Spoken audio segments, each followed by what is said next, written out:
అమ్మవారు నవ్వితే పువ్వుల నవ్వులు దాసులైపోతాయట. అంత ఆనందంగా ఉండి అంత అందంగా నవ్వాలి.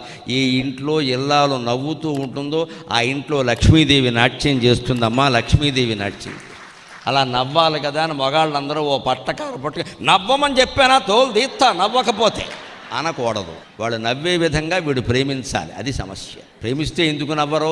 పెత్తనం చేస్తే నవ్వుతారేటి? పొద్దున్న నవ్వమని చెప్పాను కదా 6:30కి బుద్ధి లేదు అంటే ఎవడు నవ్వుతాడండి? నవ్వడానికి టైం పెడతావా?